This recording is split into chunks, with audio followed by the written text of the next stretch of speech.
ఉద్యమకారులతో CM Revanth Reddy పెట్టుకోవద్దని BRS MLC Kavitha warning ఇచ్చారు. తెలంగాణ భవన్లో ఈ రోజు మీడియా సమావేశం నిర్వహించారు. ఈ సందర్భంగా కవిత మాట్లాడుతూ తెలంగాణ తల్లిని మార్చి కాంగ్రెస్ తల్లిని పెట్టుకున్నారని మండిపడ్డారు. హస్తం గుర్తుతో ఉన్న తెలంగాణ తల్లి తెలంగాణ ప్రజలకు అవసరం లేదని ఆ విగ్రహం వద్దన్నారు. బీద తెలంగాణ తల్లిని పెట్టామని సీఎం రేవంత్ అంటున్నారని, తెలంగాణ ఆడపడుచులు ధనవంతులు కావద్దని సూటిగా ప్రశ్నించారు.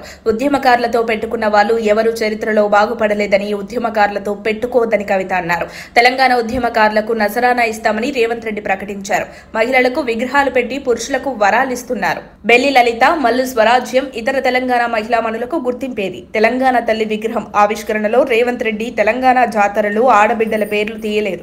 ఉద్యమ కాలంలో టీజీ అని ఉంది కాబట్టి రాష్ట్రానికి టీజీ అని పేరు పెట్టామని రేవంత్ రెడ్డి అన్నారు. మరి ఉద్యమ కాలం నుంచి ఉన్న తెలంగాణ తల్లి విగ్రహాన్ని ఎందుకు మార్చారు?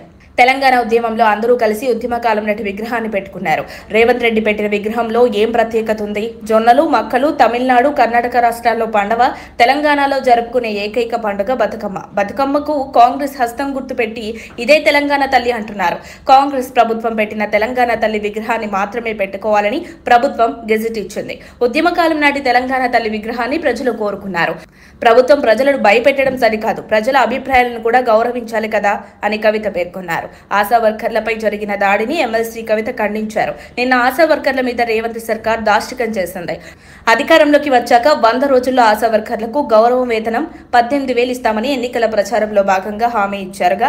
ఏడాదవుతున్న ఆశా వర్కర్లకు మీరు ప్రకటించిన గౌరవ వేతనం పెంచలేదు. మా బీఆర్ఎస్ ప్రభుత్వ హయాంలో ఆశా వర్కర్లను కేసీఆర్ ఇంటికి పిలిపించి వారి కష్టాన్ని గుర్తించి భోజనం పెట్టి మరి వారికి గౌరవ వేతనం ఇచ్చి గౌరవించుకున్నాం.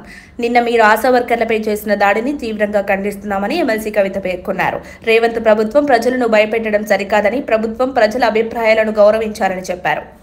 అప్డేట్స్ కోసం మా కాయ్ టీవీని సబ్స్క్రైబ్ చేసుకోండి. మా వీడియో కనుక మీకు నచ్చినట్లయితే లైక్ చేయండి, షేర్ చేయండి. మీ విలువైన అభిప్రాయాలను కామెంట్ బాక్స్లో తెలియజేయండి.